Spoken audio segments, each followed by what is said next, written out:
Hi everyone, this is आंचल। आज करेंगे deviations from Mendelism topic के बारे में बात। अब आपका जो पोस्ट मेंडेलियन जेनेटिक्स है ये रिवील करता है classic 3:1 mono hybrid and 9:3:3:1 di hybrid ratio को, जो कि ऑफन कैसे हो जाती है, ऑल्टर्ड फॉर्म में आ जाती हैं।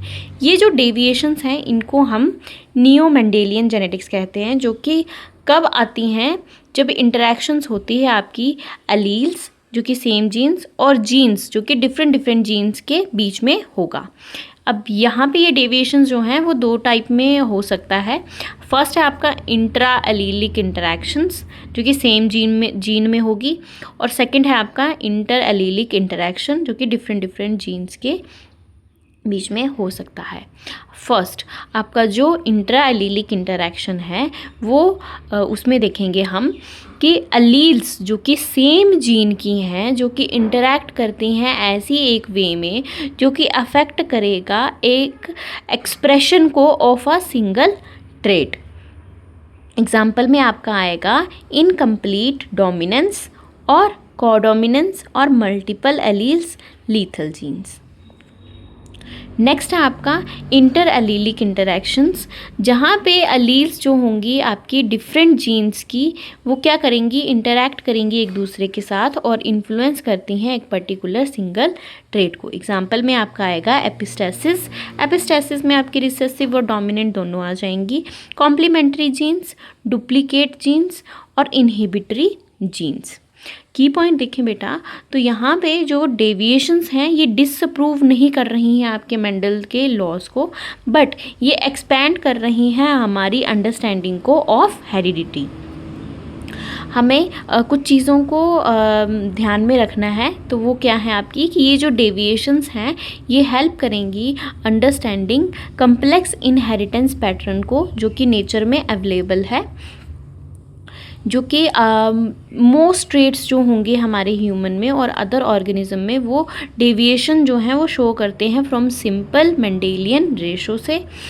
डेविएशंस जो हैं वो एनहेंस करती हैं आपकी जेनेटिक वेरिएशन को और अडेप्टेशन को।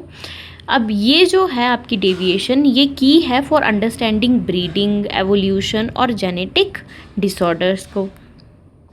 नेक्स्ट देखें हम कंसेप्ट ऑफ जीन्स और मल्टीपल एलील्स के बारे में। तो हिस्टोरिकली मेंडल ने इनको क्या कहा था, फैक्टर्स कहा था, और जो आपकी टर्म जीन है इसको किसने कॉइन किया है, विल्हेम जॉनसन इन 1909 में। अब मॉडर्न कंसेप्ट देखें हम सैमुअल बेंजर का, तो इन्होंने सिस्ट्रोन को क्या कहा है कि ये क्या है, यूनिट ऑफ फंक्शन है। यहाँ पे आपका जो एक डीएनए का सेगमेंट है वो कोड करता है एक पॉलीपेप्टाइड को या फिर एक फंक्शनल आरएनए को। म्यूटॉन जो है वो आपकी यूनिट ऑफ म्यूटेशन है, जो कि स्मॉलेस्ट यूनिट है, जो कि कैपेबल होगी फर्दर म्यूटेशन कॉज करने के लिए, और यूजुअली ये कैसा होता है, सिंगल न्यूक्लियोटाइड या फिर सेट ऑफ न्यूक्लियोटाइड हो सकते हैं म्यूटन। रेकॉन क्या है, यूनिट ऑफ रिकम्बिनेशन है, सेगमेंट ऑफ डीएनए होगी जो कि अंडरगो होती है किसके लिए, रिकम्बिनेशन के लिए।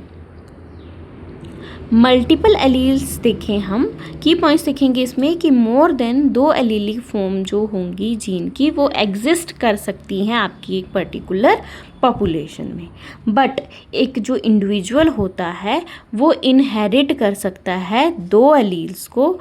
अब ये जो 2 एलील्स हैं आपकी, ये आएगी आपकी दोनों पेरेंट्स के से एक आएगी। एग्जाम्पल देखें ह्यूमंस में, तो एबीओ ब्लड ग्रुप जो है आपका वो क्या है, मल्टीपल एलील्स का एग्जाम्पल है। अब कुछ चीज़ें हमने ध्यान में रखनी है कि जैसे हमारा जो जीन है वो बेसिक यूनिट है हेरिडिटी की। जीन्स जो हैं वो लोकेटेड होती हैं आपकी क्रोमोसोम्स में। जीन जो है उसके पास आपकी 2 या 2 से ज़्यादा फॉर्म्स जो हैं वो भी हो सकती हैं, जिनको हम क्या कहते हैं, एलील्स कहते हैं। एलील्स जो हैं वो डोमिनेंट भी हो सकती हैं आपकी, रिसेसिव भी हो सकती हैं और कोडोमिनेंस भी शो कर सकती हैं। मल्टीपल जो एलील्स हैं आपकी वो एग्जिस्ट करती हैं आपकी जीन में फॉर अ जीन एक पर्टिकुलर पॉपुलेशन में, बट इंडिविजुअल के पास में क्या होगा, सिर्फ 2 फॉर्म होंगी एक पर्टिकुलर एलील की। ठीक है बेटा, आई होप आपको ये टॉपिक जो है वो इजीली समझ आ गया होगा। समझ आ गया हो तो अपने दोस्तों के साथ ज़रूर शेयर करें और सब्सक्राइब करना ना भूलें। Thank you everyone.